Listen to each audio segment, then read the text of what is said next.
Tout d'abord, merci pour l'honneur qui m'est fait de pouvoir présenter notre société au sein de cette troisième édition du CABEF, ici Anne Adjameda.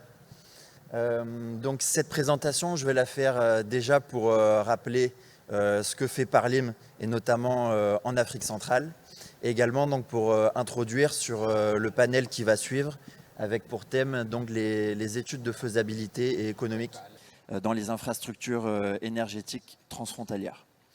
Donc tout d'abord, en quelques mots, le groupe Parlim, c'est un groupe qui fait environ 170 millions d'euros de chiffre d'affaires, qui est présent dans plus de 50 pays, comporte environ 1200 employés actuellement, et qui exerce dans le travail du nucléaire, de l'oil and gas, des énergies renouvelables, de la chimie, de la pétrochimie et encore d'autres industries.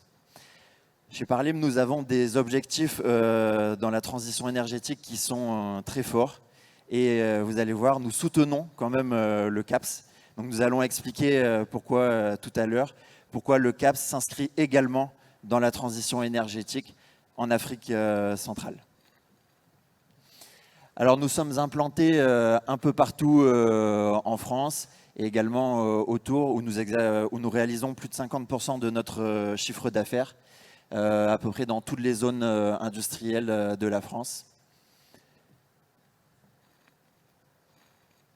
Et également donc, en Afrique, qui est le continent qui nous est vraiment cher, sur lequel nous tirons nos racines, puisque Parlim est né il y a 50 ans en Côte d'Ivoire, à Abidjan, où nous avons donc notre hub Afrique centrale.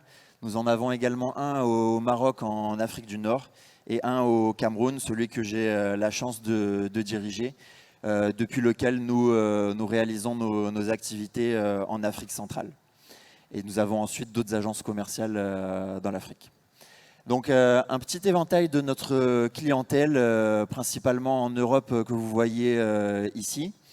Et sur la slide suivante, en Afrique, avec quasiment tous les clients principaux du secteur aval dans la logistique des produits pétroliers.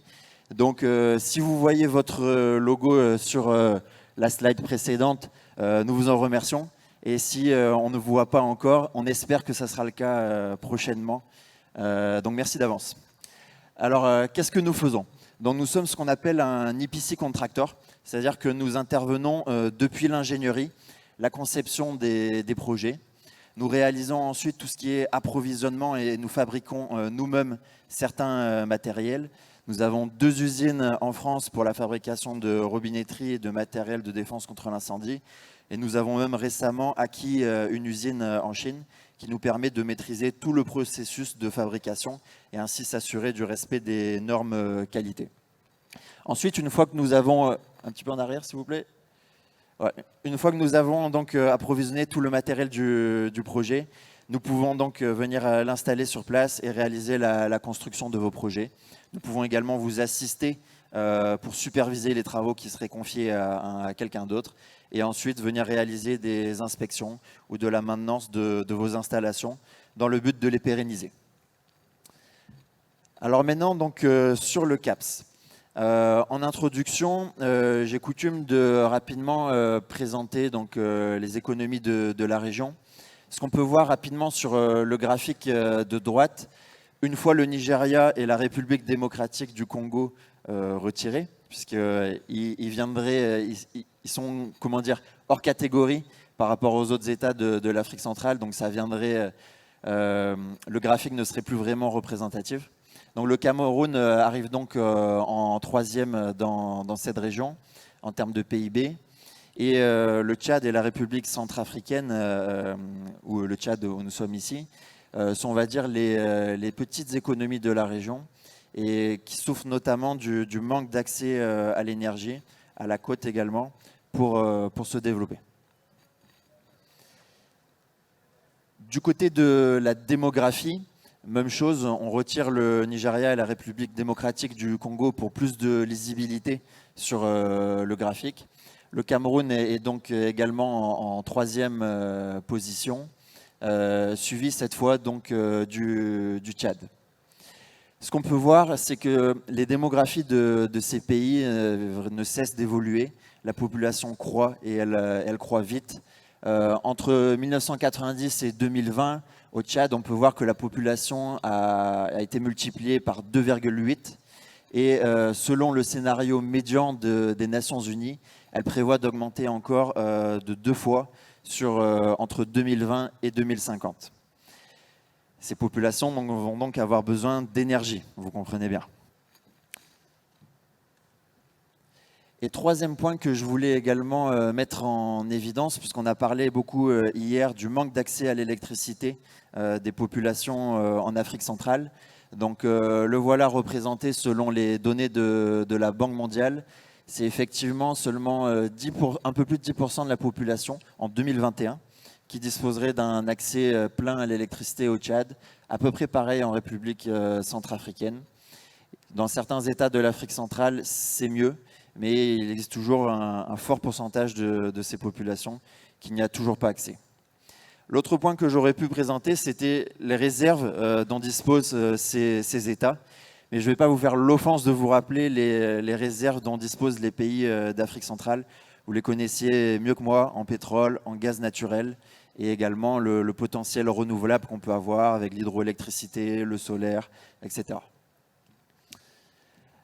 Alors, une fois ceci dit, on a beaucoup parlé donc, du CAPS hier. Qu'est-ce que c'est le CAPS, donc le Central African Pipeline System?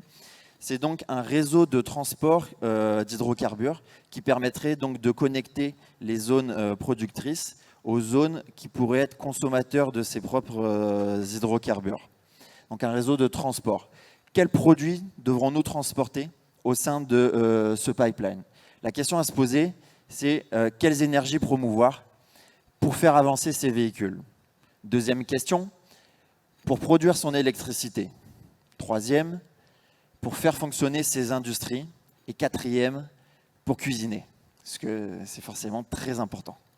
Alors pour la première question, c'est très lié au type de véhicule dont nous disposons. Et donc les énergies qu'on va principalement utiliser seront le gasoil et l'essence. Si vous pouvez appuyer, voilà. Pour produire son électricité, on a de fortes ressources gazières en Afrique centrale. Et donc on va choisir de promouvoir le gaz naturel. Même chose pour les industries. Et enfin, pour la cuisson, on va s'intéresser vers le GPL. Alors, je ne vais pas présenter les avantages du gasoil et l'essence, qui sont, on va dire, les produits les plus répandus, mais attardons-nous un petit peu plus sur les produits gazeux. Alors, tout d'abord, le gaz naturel. Pourquoi promouvoir le gaz naturel donc pour l'industrie, pour l'électricité? Le gaz naturel offre un bilan environnemental très favorable dans la production d'électricité, notamment au niveau de l'environnement, où les émissions de dioxyde de carbone sont 2 fois moins élevées que celles des centrales à charbon les plus performantes dans le monde. Sur le potentiel énergétique, on obtient des rendements qui sont supérieurs à 55% aux autres types de centrales. Et du côté du GPL, donc on appelle aussi beaucoup le gaz domestique en Afrique centrale, donc il est principalement utilisé pour la cuisson. Et il vient en alternative au bois de chauffe. Le bois de chauffe qui, parfois, est indisponible dans certaines régions, dans les régions désertiques ou qui ont subi la déforestation. Et surtout, on ne le sait pas toujours, mais qui est très nocif pour la santé. Et pour l'environnement, puisqu'il produit également du carbone noir, dont l'impact est vraiment beaucoup plus élevé que l'impact du dioxyde de carbone, finalement, pour le réchauffement climatique. Donc le GPL est ce qu'on peut appeler un produit qui est efficace puisqu'il a une très bonne capacité énergétique en comparaison aux autres combustibles. Il est mobile puisqu'on peut le conditionner dans des citernes, dans des bouteilles, et donc on peut le diffuser assez largement sur le territoire à condition que la logistique suive. Et enfin, donc, on peut même le considérer propre puisqu'il n'émet pas de carbone noir lors de son utilisation. Et c'est également un produit dont la demande va le plus augmenter en Afrique dans les prochaines années. On estime entre 2020 et 2035 environ 8,9 millions de mégatonnes supplémentaires qui seraient nécessaires en Afrique et principalement drivées par l'Afrique de l'Ouest et l'Afrique centrale. Alors une fois que nous avons sélectionné donc, ces 3 types de produits, cela nous donnerait donc 3 conduites différentes qui composeraient ce système de pipeline centrafricain. À gauche sur la carte, vous pouvez voir donc les routes préliminaires qui seraient envisagées et qui permettraient donc de connecter les zones productrices aux zones consommatrices. Donc vous avez une première route qui est représentée en rouge, qui relierait la Guinée équatoriale, principalement insulaire, au Cameroun, au Tchad et à la République centrafricaine. La deuxième route, en bleu, viendrait elle connecter le Congo en passant par le Gabon, la Guinée équatoriale, cette fois continentale, et viendrait se connecter à la première route qui serait déjà existante pour former un véritable système de transport de produits hydrocarbures tel qu'on peut le voir dans d'autres régions du monde, en Europe, aux États-Unis, ou même ce qui commence à se développer également dans d'autres régions d'Afrique. Alors la question maintenant, c'est comment on développe ce système de pipeline centrafricain? Quelles sont les grandes étapes pour mener ce genre de projet qui est véritablement, qui serait l'un des plus gros projets dans le secteur énergétique, si ce n'est le plus grand projet en Afrique centrale. Donc, on a représenté sur la slide les différentes étapes qui composent ce type de projet. C'est à peu près les mêmes choses qu'on retrouve dans tous les grands projets structurants dans le domaine des énergies. Donc, ce qu'il faut retenir, c'est que c'est un processus long, c'est un processus complexe et qui nécessite d'être très organisé et de recevoir bien sûr le soutien de tous les leaders politiques de la région. Donc, on a une première phase qu'on appelle l'étude d'opportunité qui permet véritablement de concevoir le projet. Donc c'est pour aller un peu plus loin sur ce qu'on vient d'aborder et qui nous permet également d'avoir des premières estimations de CAPEX assez larges, mais qui donnent déjà un ordre de grandeur. Elle est suivie par donc, une phase de faisabilité où on va aller un peu plus dans le détail technique et qui nous permet d'arriver à des précisions d'environ plus ou moins 50% sur le CAPEX estimé. Ensuite, l'ingénierie de base, où on va réduire l'imprécision à 30%, l'ingénierie détaillée à 15%.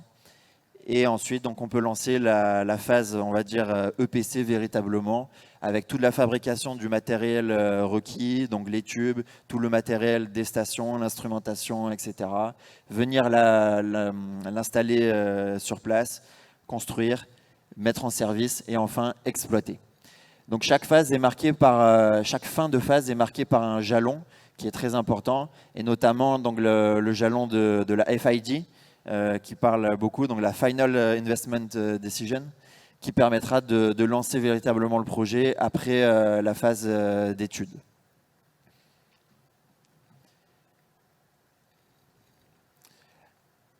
Alors, c'est une démarche qui nécessite un très vaste éventail de compétences, surtout considérant l'étendue du projet.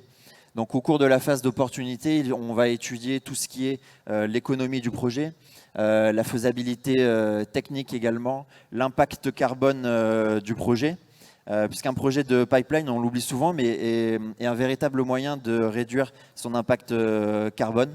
Parce que si on prend l'exemple des produits carburants automobiles, comme l'essence, le gazole, si on ne les transporte pas par pipeline, on va les transporter par camion.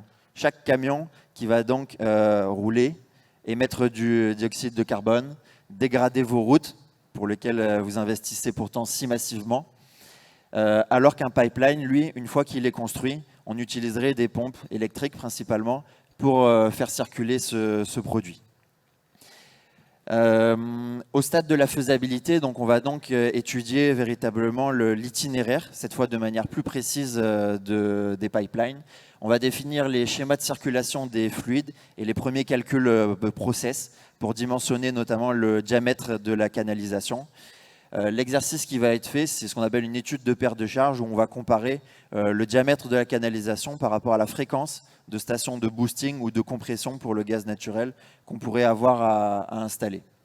On va bien sûr devoir traiter tous les aspects administratifs et domaniaux sur l'itinéraire du pipeline. Dans le cas d'espèce, nous avons forcément un avantage.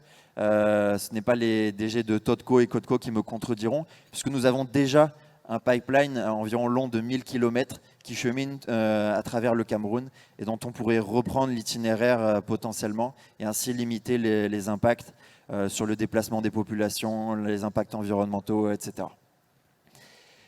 Va s'en suivre donc les phases d'ingénierie de base, d'ingénierie détaillée, etc. Avec toutes les disciplines d'ingénierie qui devront être traitées, la corrosion, le contrôle des fuites, comment nous allons donc contrôler également les débits de ce pipeline. Au stade de l'ingénierie détaillée, nous allons donc devoir concevoir les différentes stations qui composeront ce pipeline.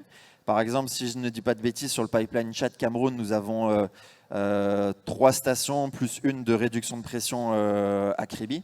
On pourrait se retrouver dans un cas de figure assez similaire dans le cadre de ce projet. Et ensuite, donc, les phases de construction et d'exploitation dont nous avons parlé juste avant. Alors, si on fait un zoom sur l'étude d'opportunité ou préfaisabilité qui serait à réaliser pour ce projet, on l'a estimé à environ 8 mois. Donc, décomposé comme suit. Environ 2 mois pour la phase d'étude d'opportunité économique, 4 mois pour la préfaisabilité technique, 1 mois pour la modélisation financière, donc les estimations et la modélisation de tous les KPI financiers pour étudier la rentabilité du projet. L'analyse juridique qui sera très importante puisqu'on sera dans un pays interétatique et donc il faudra concilier les réglementations des différents États parties prenantes de ce projet. Et enfin, donc, comme une sorte de conclusion, l'analyse de risque du projet qui doit aboutir sur un plan d'action pour développer le projet CAPS. Merci.